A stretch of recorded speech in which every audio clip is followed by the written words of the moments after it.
Welcome home Pedias, ketemu lagi dengan Kanidia. Kanidia balik lagi di section belajar bareng Pedias. Dan kali ini Kanidia mau bahasin soal-soal mikroekonomi karena sepertinya udah mau dekat ujian buat mahasiswa ya. Untuk anak-anak SMA juga kayaknya udah masuk kali ya. Atau mungkin udah ada yang udah beres duluan ya. Ya, jadi langsung aja kita mulai.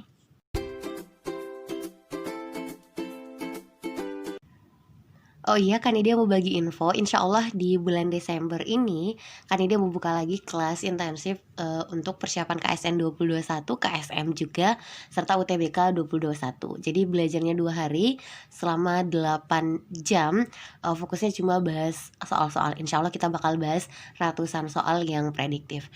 Jadi kalau kalian minat boleh DM atau email ke Kanidia, ntar infonya Kanidia simpan di bawah. Oke, PDS kita baca soalnya dulu ya. Jadi diketahui ada data konsumsi barang X 1, 2, sampai 5 unit. Lalu MUX alias marginal utility dari barang X, marginal utility barang X, atau kepuasan marginal barang X itu sekian untuk masing-masing jumlah yang dikonsumsi ya. Begitu pula untuk barang Y dan data marginal utility dari barang Y. Nah, jika diketahui anggaran konsumen alias pendapatan konsumen ya sebesar 10, serta harga barang X itu 2 dan barang Y-nya 1, maka tentukan A, MRS terlebih dahulu, lalu B, jumlah X dan Y yang harus kita konsumsi agar kepuasan kita bisa maksimum. Ya, jadi ini teori mikroekonomi dan khusus untuk bagian perilaku konsumen ya. Dan alhamdulillah kan ide udah buat series video tentang perilaku konsumen yang lumayan lengkap. Jadi nanti link videonya kan ide simpan di bawah, kalian bisa kepoin data-datanya, informasinya lebih akurat di video-video yang udah kan ide buat. Nah, jadi di sini di soal ini produsen mengkonsumsi ada 2 jenis barang ya, ada X dan Y. Lalu dia punya duitnya 10 aja, barang X-nya 2 dan harganya barang X2, harga barang Y-nya 1. Nah, yang ditanyain pertama-tama adalah berapa sih MRS dari soal ini? Ya, coba deh kan dia tanya lagi. MRS itu kepanjangannya apa ya? Ya, MRS itu adalah marginal rate of substitution ya. Rate of substitution. MRS juga udah kan dia buat pokoknya. Jadi di kesempatan kali ini kan dia nggak bakal banyak mengulang-ulang lagi, langsung aja ke poin intinya biar kalian juga seneng dan ya nggak terlalu banyak menghabiskan waktu ya. Nah, MRS itu di ekonomi bahasa Indonesia apa ya? Tingkat substitusi marginal ya. Tingkat substitusi marginal, tolong nggak boleh lebay. Nah, MRS itu di ekonomi kita bisa dapat dengan cara membagi antara MUX dan MUY. Sekali lagi, MU tadi itu adalah marginal utility atau bahasa Indonesianya kepuasan marginal, kepuasan tambahan karena mengkonsumsi tambahan 1 unit barang. Nah, di sini ada beberapa jenis MUX dan MUY, Kak. Nah, gimana dong, Kak? Ya udah, nggak usah bereaksi berlebihan, santai aja. Kita berarti nanti bisa bilang kita bisa punya banyak data MRS ya, karena kita punya banyak kombinasi MUX dan MUY. Nah, langsung aja kita eksekusi. Jadi waktu di kombinasi pertama ini MUX per MUY-nya berapa? 10 dibagi 5 ya, dapatnya 2 dong. Gitu ya. Nah, lalu ini 6 dibagi 4 ya nggak utuh, tapi kurang lebih kalau dibagi ya dapatnya 1,5 dong. 1,5. Lalu 4 dibagi 3 ya, kan dia tulis 4/3 aja ya. Kalau kalian mau jadiin desimal juga boleh. 2/2, iya jawabannya si C. Lalu 0 dibagi 1, jawabannya pasti 0 kayak gitu. Jadi MRS-nya di setiap kombinasi titiknya itu berbeza-beza macam tuh ya. Oke, semoga bisa dipahami ya. Nah, selanjutnya di bagian yang kedua yang ditanyain di bagian B, berapa eksidannya yang dikonsumsi saat kepuasan maksimum. Kebetulan Kanidia juga udah berapa kali membahas ini dan udah ada contohnya juga. Tapi di contoh ini berbeda lagi nih kasusnya, makanya Kanidia buatin video lagi. Nah, biasanya kita kalau di ekonomi secara umum kalau dibahas tentang kepuasan maksimum, kalian bakal bilang, wah ketahuan Kak rumusnya kalau kepuasan maksimum mah jelas ya. Saat MUX per MUY sama dengan PX per PY atau di beberapa buku ada yang meremake rumus ini menjadi MUX per PX, MUY per PY gitu ya. Ya, jawabannya ini adalah betul merupakan rumus yang digunakan saat ingin mencari kombinasi kepuasan maksimum, tapi bukan satu-satunya rumus yang bisa kita gunakan. Kalau kalian perhatiin video-video Kanidia yang kemarin, ini cuma satu, masih ada satu rumus lagi yang harus kita gunakan. Apa itu? Iya, rumus dari budget line atau garis anggaran, yaitu X dikali PX ditambah Y dikali PY sama dengan iya, kayak gitu ya. Jadi X dan Y ini masing-masing adalah barang yang kita konsumsi, kayak gitu. Nah, nggak terlepas dari soal yang kita ini, biasanya orang langsung berpikir, oh cari aja kak data yang MUX PX sama dengan MUY PY. Kalau kalian cuma menggunakan data ini, itu jawabannya belum tentu benar, bisa jadi benar, bisa jadi salah, makanya harus hati-hati banget. Nah, coba kita lihat ada nggak sih daerah yang bisa mengikuti kondisi ini. By the way, Kanidia pribadi tuh lebih suka pakai rumus original ya, bukan yang udah di remake kayak gini. Nah, di sini kan kita udah tahu bahwa PX dan PY itu udah jelas ya. PX-nya 2, PY-nya 1. Berarti nanti cari aja yang perbandingan MUX dan MUY-nya itu sama dengan 2/1 alias 2.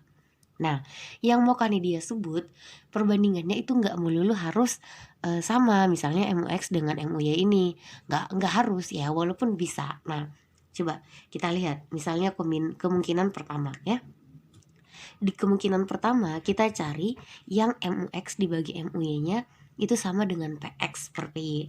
Kalian mungkin bisa bilang, wah ini nih kak, di kondisi saat MUX-nya 10, MUY-nya 5, itu kan 10/5 itu sama juga nih kak dengan 2/1 ya kan.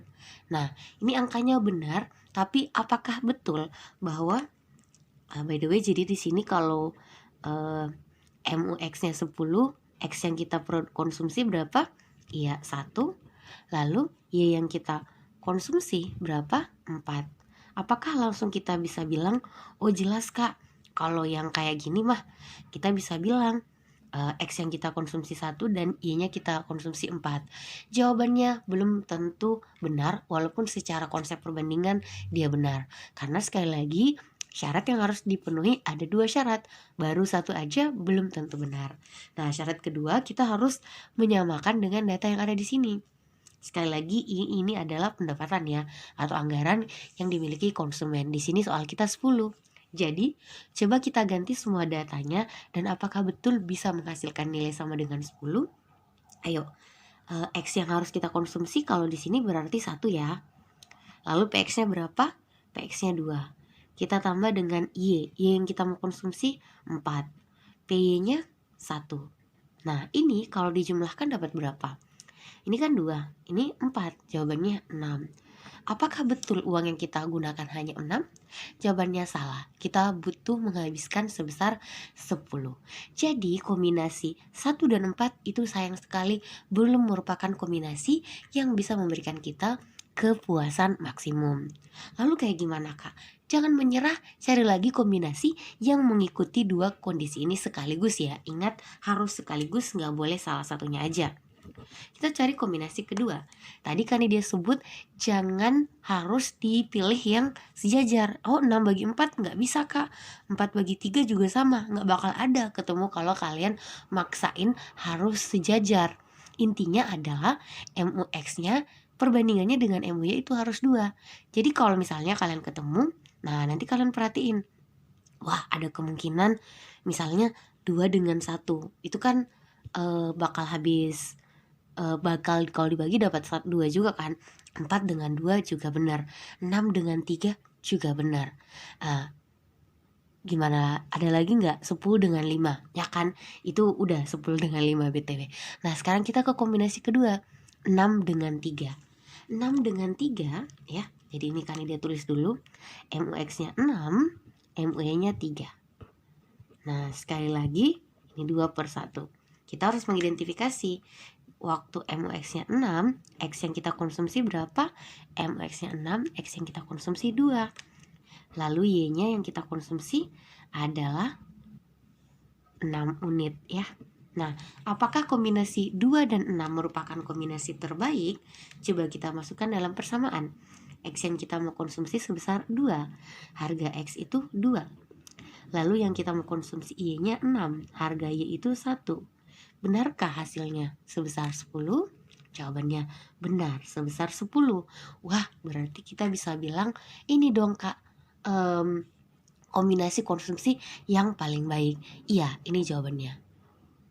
Tapi kalau misalnya kalian masih belum yakin nih, tapi saya masih butuh penjelasan nih Kak, apa ya, butuh lebih diyakinkan lagi. Nah, kalian bisa cari lagi kombinasi yang intinya bisa mengikuti konsep kedua ini. Kita coba lagi cari MUX, MUY yang hasil baginya 2. Nah, misalnya kan dia ambil lagi nih 4 dan 2. Ya kan? Di sini 4 dan 2 masing-masing adalah X-nya 3 dan Y-nya 7, ya kan?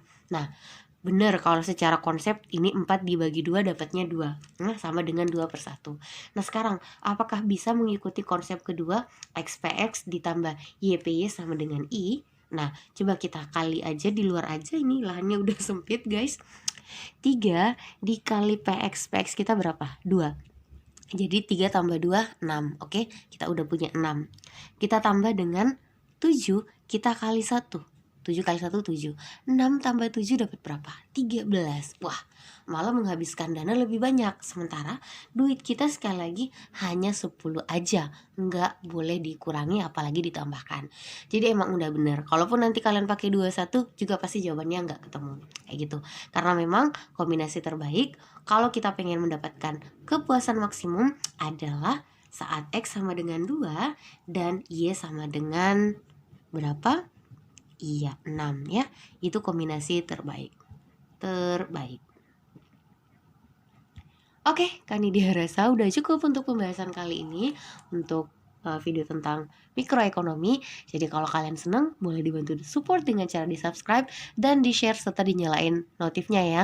Share juga ke teman-teman kalian, ke grup belajar kalian, biar makin banyak orang-orang yang bisa mendapatkan ilmu yang bermanfaat, biar kita bisa dapat ilmu amal jariah. Amin ya robbal alamin. Sehat selalu Pidis, dan jangan lupa bersyukur. Alhamdulillah. Sampai jumpa di video Kak Nidia yang lain. Assalamualaikum.